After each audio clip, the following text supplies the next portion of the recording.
Olá, meu irmão, minha irmã. Que a paz do Senhor Jesus esteja com você. Você já se sentiu completamente sem chão, como se tivesse perdido o controle de todas as áreas da sua vida? Sabe aquela sensação de que não importa o que você faça, as coisas simplesmente não se ajeitam? É como tentar segurar areia com as mãos.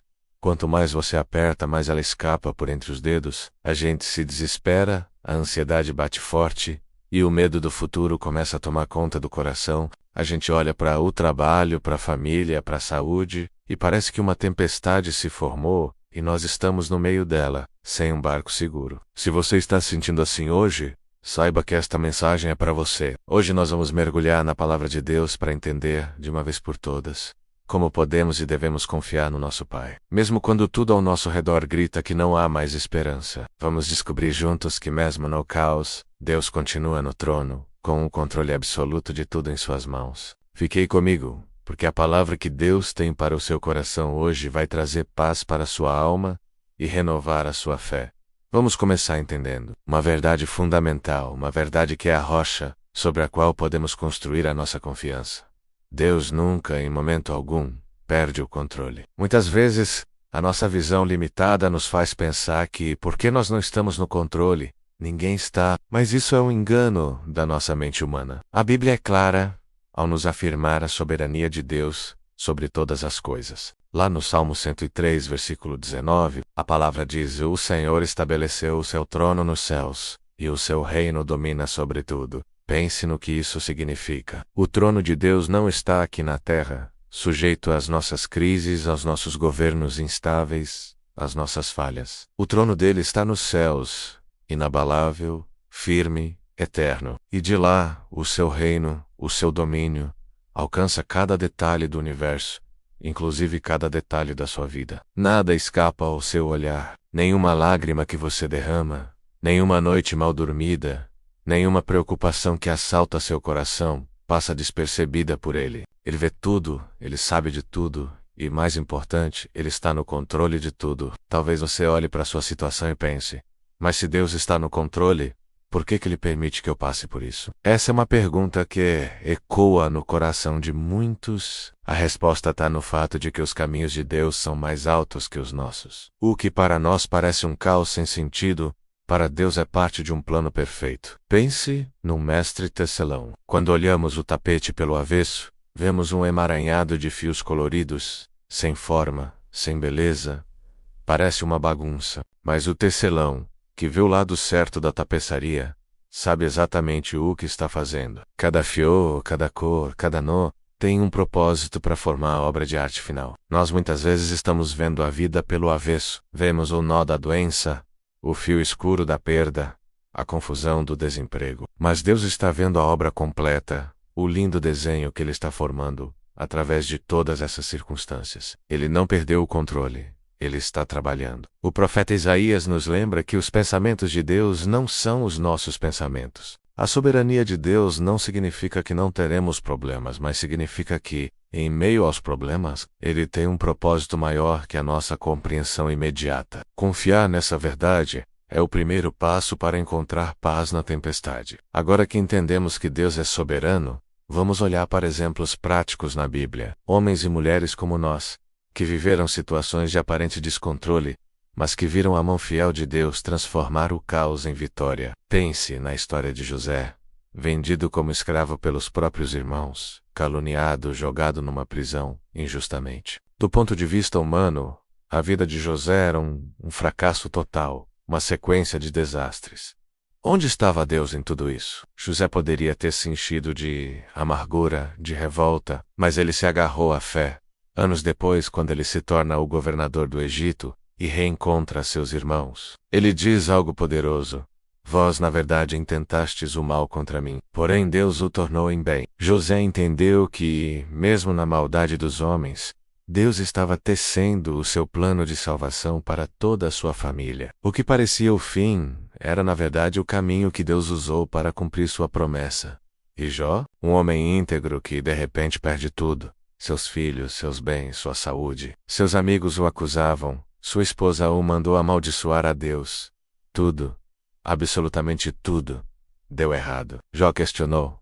Ele sofreu, Ele não entendia o porquê de tanto sofrimento. Mas no fim, mesmo sem todas as respostas, ele declara: Eu sei que o meu Redentor vive, e Deus não apenas restaurou tudo o que Jó havia perdido, mas lhe deu em dobro. A prova de Jó não foi para destruí-lo, mas para revelar a profundidade da sua fé e a grandeza do poder de Deus. E o que dizer de Davi, ungido rei ainda jovem, mas passou anos fugindo no deserto, sendo perseguido de morte por Saul.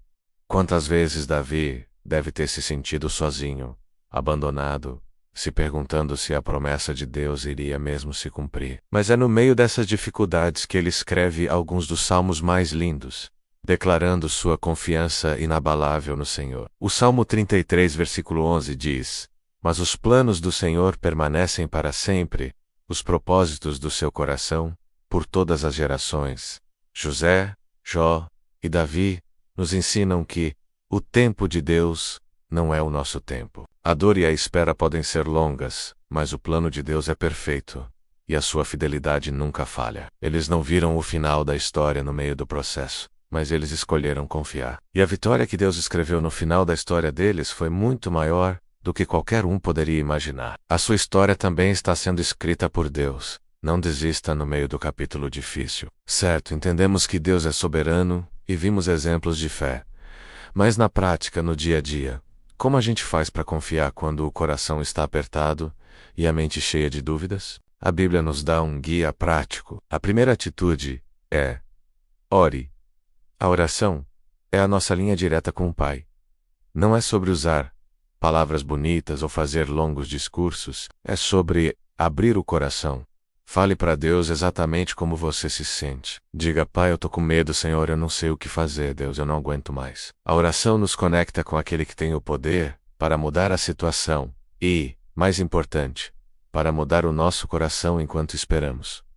A segunda atitude é: entregue. E isso é talvez o mais difícil. Entregar não é apenas dizer, eu entrego, mas é soltar de verdade. É tirar o peso das preocupações dos seus ombros e colocá-los aos pés da cruz. Imagine que você está carregando uma mochila pesadíssima, cheia de pedras. Entregar é decidir tirar essa mochila das costas e deixar que Jesus a carregue para você. Isso exige um ato de fé diário. Às vezes, a cada minuto, a preocupação vai tentar voltar, mas você escolhe intriga, lado novo e do novo. A terceira atitude é: espere. Esperar em Deus não é uma espera passiva, de braços cruzados. É uma espera ativa, confiante. É como esperar um trem na estação. Você não viu o trem, mas você sabe que ele está vindo, então você permanece na plataforma. Esperar em Deus é continuar vivendo, fazendo a sua parte, mas com o coração tranquilo, sabendo que no tempo certo, Deus vai agir. E por fim,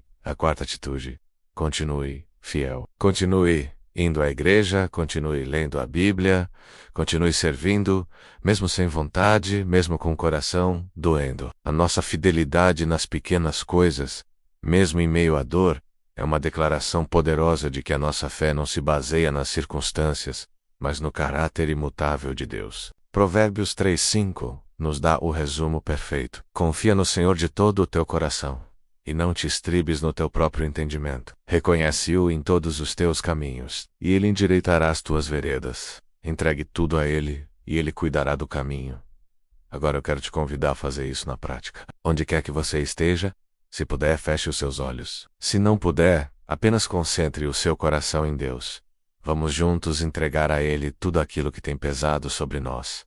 Senhor, nosso Deus e nosso Pai, nós nos colocamos diante de Ti, neste momento, reconhecendo a Tua soberania e o Teu poder. Pai, nós confessamos que muitas vezes tentamos carregar o mundo em nossos ombros. Tentamos controlar o incontrolável e nos frustramos. Ficamos ansiosos e com medo. Mas hoje, Pai, nós tomamos a decisão de confiar em Ti.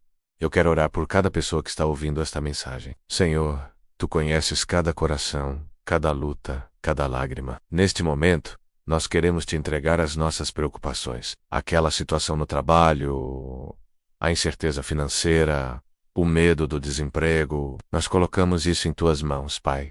Cremos que Tu és o Deus da provisão. Nós Te entregamos o nosso futuro, os planos, os sonhos, as incertezas sobre o amanhã. Nós descansamos na Tua promessa de que o Senhor tem planos de paz e não de mal. para nos dar um futuro e uma esperança. Nós te entregamos a nossa família, o nosso cônjuge, nossos filhos, nossos pais, as preocupações com a saúde deles, com o caminho que eles estão seguindo. Nós pedimos, Pai, guarda a nossa casa, protege a nossa família, e que o teu amor reine em nosso lar. E, Senhor, entregamos as nossas decisões, aquelas escolhas difíceis que precisamos fazer, os caminhos que não sabemos qual seguir. Nós pedimos a tua sabedoria, a tua direção, endireita as nossas veredas, Pai.